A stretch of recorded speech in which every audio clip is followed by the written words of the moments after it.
1 யோவான் 4ஆம் அதிகாரம் 9-10 வசனத்தை நான் உங்களுக்காக வாசிக்கிறேன்.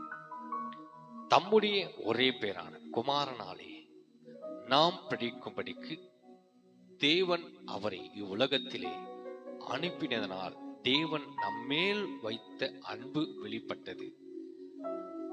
நாம் தேவனிடத்தில் அன்பு கூர்ந்ததனால் அல்ல, அவர் நம்மிடத்தில் அன்பு கூர்ந்து நம்முடைய பாவங்களை நிவர்த்தி செய்கிற கிருபாசர பலியாய் நம்முடைய குமாரன் அனுப்பினதனாலே அன்பு உண்டாயிருக்கிறது. அல்லேலூயா. ஆண்டவர் இந்த உலகத்திலே நமக்கு அன்பு காட்டும்படி ஒரே குமாரனை இந்த உலகத்திலே அவர் நமக்கு அனுப்பினதனால் அன்பு வெளிப்பட்டது.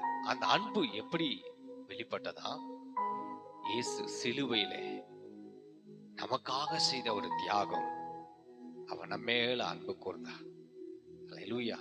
இந்த உலகத்துல எப்படி ஜனங்களுக்கு அன்பு காட்டுவது, எப்படி அன்பு வெளிப்படுத்துவது என்று இயேசு கிறிஸ்து அவர் செய்த தியாகமான ஒரு காரியம். இயேசு நம்மிடத்தில் அன்பு கூர்ந்தார். அல்லேலூயா. அது மாத்திரம் இல்ல, அதுல 1 யோவான் 4:10 அந்த வசனத்தை நான் மறுபடியும் வாசிக்கிறேன், கவனமாய் கேளுங்க. நாம் தேவனிடத்தில் அன்பு கூர்ந்ததுனால அல்ல, நம்ம ஆண்டவரிடத்துல அன்பு கூறல, ஆனா அவர் என்ன பண்றாரு சொல்றாரு பாருங்க, அவர் நம்மிடத்தில் அன்பு கூர்ந்து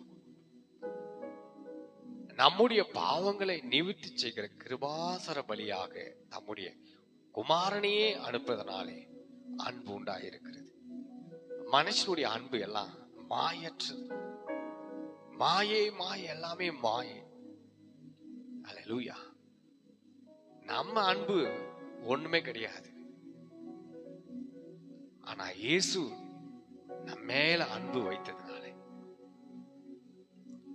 அவரே கிருபாசர பலியாக நம்முடைய பாவங்களை நிவர்த்தி செய்கிற கிருபாத்தர பலியாக அவர் இந்த குமாரனையே இந்த உலகத்துல அனுப்பினதனால் அன்பு உண்டானது.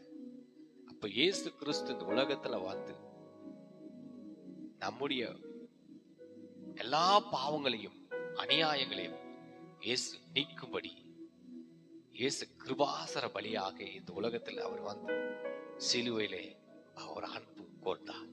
அல்லேலூயா. எத்தனை பேர் நாளிலே இயேசு அன்பு கோர்றீங்க? எனக்காக எப்படி இத்தனை பாடுகளையும் இயேசு ஏற்றுக்கொண்டாரு. அல்லேலூயா. அவருடைய நாமம் மகிமைப்படட்டும். அல்லேலூயா. நாம் தேவனிடத்துல அன்பு கூர்ந்ததனால் அல்ல, அவர் நம்ம மேல அன்பு கூர்ந்தார். அல்லேலூயா. அதுதான் கிருபை, அதுதான் அவர் செய்த தியாகம். அவர் நம்ம மேல அன்பு கூர்ந்தார். இந்த நிகழ்ச்சியை பாக்குற, இந்த வீடியோ பாக்குற உங்களை பார்த்து ஏசப்பா சொல்ற, அவர் உங்களை அன்பு கூர்றார், அவர் உங்களை நேசிக்கிறார், உங்க மேல பிரியமா இருக்கிறார். என் அன்பு மகனே மகளே, உனக்காகத்தான் இயேசு அத்தனை பாடுகளையும் எல்லாம் சகித்து கொண்டார். அல்லேலூயா. நீங்க கெட்டு போக கூடாது, நீங்க நல்லா இருக்கணும். இயேசு எல்லா அநியாயத்தையும் அவர் தன் மேலே அவர் ஏற்றுக்கொண்டார். அதுதான் இயேசு செய்த சிலுவையிலே தியாகம். அல்லேலூயா. யார் இந்த நிகழ்ச்சி பார்க்கிறீங்களோ இன்றைக்கு ஆண்டவர்கிட்ட சொல்லுங்க, ஏசப்பா என் அன்பு மாயற்றதா இருக்கிறது, ஆனா நீங்க என் மேல அன்பு கூர்ந்தீங்களே, அவர் உமக்கு ஸ்தோத்திரம் சொல்லுங்க. தேங்க்யூ ஜீசஸ் சொல்லுங்க. கர்த்தர் நிச்சயமா இந்த வீடியோ மூலமா ஆண்டவர் உங்களை ஆசீர்வதித்து தேவன் உங்களை உயர்த்தியார். God bless you. கர்த்தர் உங்களை ஆசீர்வதிப்பாராக. ஆமென்.